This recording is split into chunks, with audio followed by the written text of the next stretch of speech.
मेरे मत में यदि तुलसी जी की सेवा की जाए, तुलसी जी का यदि स्पर्श हो जाता है, तुलसी जी का नाम कीर्तन किया जाता है, तुलसी जी को प्रणाम किया जाता है, तुलसी जी का वृक्ष लगाया जाता है, तुलसी जी को जल अर्पित किया जाता है और तुलसी दल से नित्य भगवत सेवा की जाए तो बहुत जल्दी श्री कृष्ण प्रसन्न हो जाते हैं। प्रतिदिन जो तुलसी जी की भक्ति करता है, तुलसी का पौधा रोप करके तुलसी जी का सिंचन करना, तुलसी जी को तिलक लगाना, तुलसी जी को माला पहनाना, तुलसी जी की परिक्रमा करना, तुलसी जी को प्रणाम करना, वो कोटि सहस्त्र युगों तक ऐसा महान सुकृत होता है कि भगवान श्री कृष्ण के नित्य समीप रहता है जो तुलसी जी की सेवा करता है। जब तक मनुष्य की लगाई हुई तुलसी की शाखा प्रशाखा, बीज, पुष्प, सुंदर दल से तुलसी जी सुशोभित होती है, तब तक हजारों कल्पों में श्री हरिधाम में रहते हुए उसका कभी पुण्य नष्ट नहीं होता। जैसे एक दिन 1000 कल्प, 2 दिन 2000 कल्प वो भगवान के नित्य धाम में महान सुकृत के बल से भगवत धाम में रहेगा, जो तुलसी जी का पक्का मान लीजिए। जब स्वयं में से तो तुलसी जी रोपण करके तुलसी जी का एक वन लगाया था और रोज नवीन नवीन मंजरी तुलसी दल लेकर प्रभु के चरणों में, कहीं न कहीं तुलसी जी की कृपा हुई। वृंदावन, ये वृंदा अधिष्ठात्री देवी वृंदावन की है, इनकी कृपा के बिना हे चंद्रादने संपूर्ण पत्रों और पुष्पों को जो उतार करके सम्मान पूर्वक पहले प्रार्थना करनी चाहिए, हे वृंदा देवी, हे तुलसी जी, भगवान श्री हरि की पूजा के लिए या प्रियाजू की पूजा के लिए हम आपके कुछ मंजरी, कुछ दल लेकर के सेवा करना चाहते हैं, आप कृपा करके मुझे दीजिए, और फिर उतार लें। ऐसे नोचना नहीं, बहुत सम्मान से, बहुत प्यार से, तो तुलसी जी प्रसन्न होते हैं। जो मनुष्य तुलसी दल से श्री हरि की पूजा करता है, कोई भी पाप उसका स्पर्श नहीं कर सकता। पूर्व में किया हुआ कोई भी पाप उसको दंड नहीं मिलेगा जो तुलसी जी की आराधना नित्य करता है। अब इतना जल भी ना चढ़ा दे, हमारे पुण्य हो जाए और तुलसी जी अंतर ध्यान, अनुकूल जल, जैसे मान लो गमले पे हैं तो इतना बड़ा तांबे का रोज उससे चढ़ा, हम भर के लोटा चढ़ा दोगे 2-4 दिन में अंतर ध्यान हो जाएंगे तुलसी जी। बहुत विवेक से जरूरत है, मतलब भारी पुण्य होगा। अब इतना बड़ा लोटा रोज जल चढ़ाओगे तो 2-4 दिन में पीली होके अंतर ध्यान हो जाएंगे। भाई इतना जल, अनुकूल जल चाहिए, एक तांबे का छोटा सा लिया, ऐसे डाल, रोज डालो, उसमें कोई फर्क नहीं, और गमला उठाकर धूप में विराजमान करो। सेवा का मतलब क्या है? जो तुलसी जी को जल अर्पित करके तुलसी जी की सेवा करता है, हरि चिंतन करता, कभी कोई पाप उसका स्पर्श नहीं कर सकता। 100 भार सोना, 400 भार चांदी,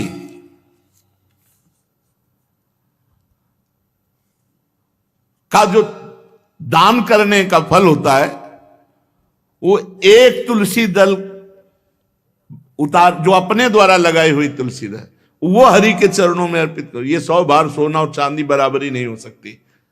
कितना महत्व है। जो रोज तुलसी दल चयन कर, द्वादशी को न चयन करे, द्वादशी को मतलब बहुत बड़ा अपराध लगता है तुलसी दल का, इस मतलब तुलसी के वृक्ष का भी स्पर्श न करे, प्रणाम नमस्कार दूर से, एक भी दल नहीं टूटना चाहिए। द्वादशी को ऐसा हमने महापुरुषों से सुना है कि मंजरी और पत्र उतारना ये ठीक नहीं, बिल्कुल नहीं ठीक है। ब्रह्म हत्या का फल लगता है, अगर जो पाप लगता है अगर कोई द्वादशी को तुलसी चयन, बहुत सावधानी से। जिसके घर में तुलसी का बगीचा होता है, कई पौधे होते हैं, उसको कहीं तीर्थ जाने की जरूरत नहीं, उसका घर तीर्थ है जिसके घर में तुलसी के पौधे हैं। और यमराज कभी उस घर में किसी भी मरने वाले को लेने नहीं आएंगे। जिसके घर में तुलसी लगा लो भैया, तुलसी लगा लो घर में, काहे कोई यमराज को आने दोगे? सबके घर में तुलसी। कितना सुंदर पहले था। घर में आंगन होते थे, आंगन में एक बहुत बड़ा, और फिर उसमें तुलसी जी, और फिर उसमें दो चार नर्मदेश्वर शालिग्राम ऐसे, और फिर घर का हर व्यक्ति जल चढ़ाना, प्रणाम करना, नमस्कार करना, चार पर। कितनी पवित्र पद्धतियां हमारी थी। जब रसोई बने पहली गाय के लिए, फिर कुछ पक्षियों के लिए, फिर कोई संत महात्मा, कोई भिक्षु, ऐसा कितना पवित्र व्यवहार। यहाँ जैसे हमने देखा है, ये रसोई बन रही ना, तो धुआं नहीं खत्म होने पाता, वो ही सब अपवित्र किए हुए हैं। राक्षसी बुद्धि आती चली जा रही। तुलसी जी, ये भागवती को वस्तुएं, हमें लगता है बालकनी तो होती ही, बढ़िया बालकनी में एक ऐसा उठाने धरने वाला स्टैंड लोहे का रखो कि तुलसी जी को विराजमान कर दो। जिसके घर में तुलसी जी विराजमान होती, उसके घर में यमराज कभी नहीं जाते। जो तुलसी जी का सेवन करता है, उसकी सारी कामनाएं तुलसी जी पूर्ण कर देती है। तुलसी जी को लगाना, तुलसी जी का पालन करना, तुलसी जी को सिंचन करना, तुलसी जी का दर्शन करना, तुलसी जी का स्पर्श करना, मनुष्य के द्वारा जो मन, वाणी और शरीर से पाप हो गए, सबको तुलसी महारानी क्षमा कर देती है, दग्ध कर देती है। पुष्कर आदि तीर्थ, गंगा आदि परम पावन नदियां, ये सब जो स्नान आदि, अवगाहन आदि करने का फल देते हैं, वो केवल तुलसी जी घर में विराजमान है, उसको फल मिल जाएगा। कितने बढ़िया। जो तुलसी जी की नवीन मंजरी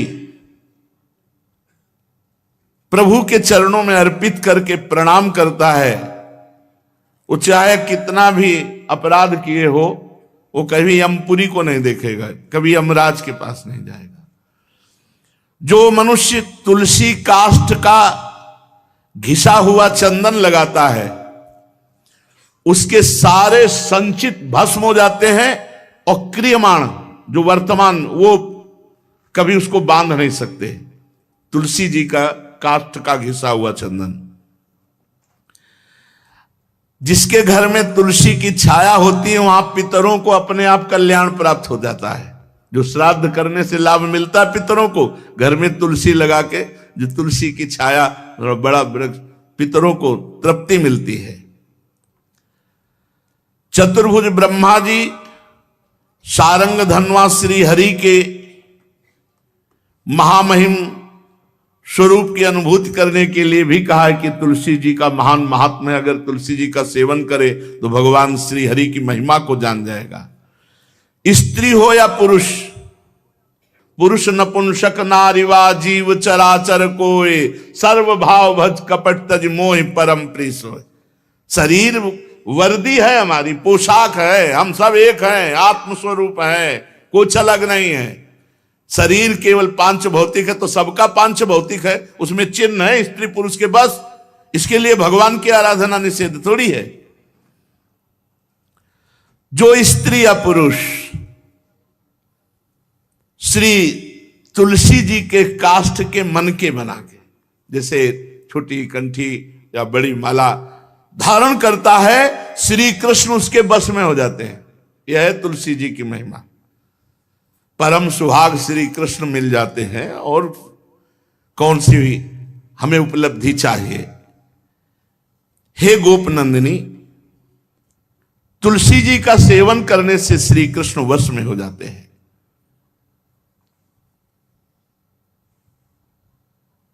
जो तुलसी की माला से नाम जप करता है, काउंटर वाली बात तो स्मृति के लिए भाई है, हम निषेध नहीं करते, नहीं बहुतों के भजन बंद हो जाएंगे, पर हम इतनी महिमा जरूर बता देते हैं कि तुलसी माला से जो नाम जप किया जाता है, उससे आध्यात्मिक सिद्धि बहुत जल्दी होती है। गुरुदेव भगवान कहते, जो अंगुलियों से रगड़ होती है मन का से, उसमें आध्यात्मिक ऊर्जा शक्ति तुलसी माला से। प्लास्टिक पर भाई करो, निषेध नहीं कह रहे, बंद हो जाएगा वो भी राधा राधा कहना, वो हमें बंद नहीं करना, हम कह रहे तुम जैसे बने वैसे करो, लेकिन माला का बहुत बड़ा प्रभाव है। तुलसी परम पवित्र, भगवान श्री हरि की प्रिया, और उनके काष्ठ को जब हम ऐसे ऐसे नाम के साथ, तो विशेष ऊर्जा शक्ति, आध्यात्मिक शक्ति हम में जागृत होती है। हो सके जिनको ऐसा बन सके तो छोटी एक वो आती है सुमिरनी, उसको रख लो, अपनी जेब में रख लो, उससे करो। और नहीं है तो भैया तुम इसी से करो, नाम जप करो, भाव को भाव अना खालसो, नाम जपत मंगल दिस दसो।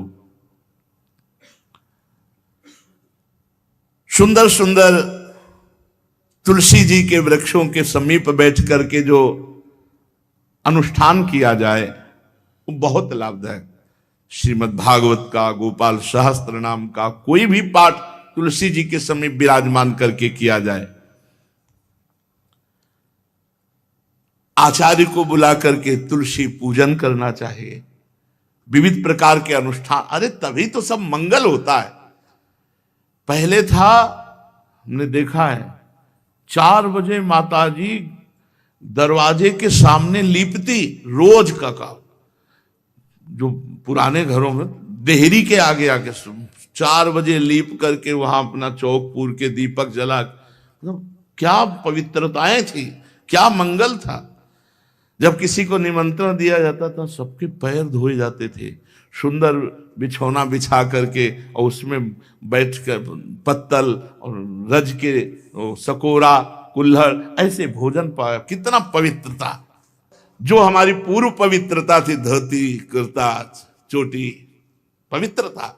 मान लो अगर बाहर जा रहे तो पैजामा कुर्ता, ऐसे बहुत पवित्र पोशाकें थी, पवित्र आचरण थे, पवित्र खान पान था। घर में जाओ तो एक पवित्रता, एक किसी भी घर में ऐसा नहीं था कि देव मूर्ति न विराजमान हो, किसी भी घर में ऐसा नहीं था तुलसी जी विराजमान न हो, 1-2 गाय जरूर होती थी, पवित्रता। अब तो बड़ा विचित्र, भारतीय गौएं जो श्वेत रंग की, जो अरुण रंग की, जो सींग वाली हैं, वो उनका आप दुग्ध देखिए, दूह कर रख दीजिए, स्वर्णिम कांति छाई मिलेगी। ये हमारी भारतीय पद्धति, ये हविष्यान्न, इससे देवताओं का, भगवान का, सबका अभिषेक पूजन होता है। शुद्ध गाय जो हमारी भारतीय है, तीला है उसके जैसे निकला हुआ, वो भगवान ने सेवा की है। हमारे गोविंद भगवान का नाम ही गोविंद, गौओं के इंद्र। भगवान सुबह से निकल जाते थे, शाम तक गौओं को चराते थे।